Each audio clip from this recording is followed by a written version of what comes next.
Kag ari naman kami sa may Igorot Stone Kingdom. So ari ako sa entrance.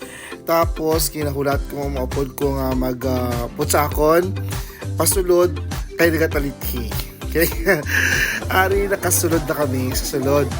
So ang entrance diri pagsulod mo is 100 pesos. Tapos sa 100 pesos mo amo ni siya ang makita mo.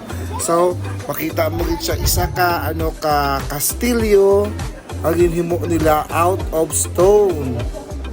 Makita mo na di karon kung paano ni siya ginhimo no ni mga castle na ini siya out of stone. Okay?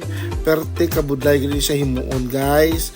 Kaya amo ni siya ang niya kamahal 100 gid ang entrance ang bot na lang gid. So asa babaw ko isa kastilyo gapon castle, may restaurant sa taas. Tapos diri nga part kwan siya, may rice terraces siya. So amo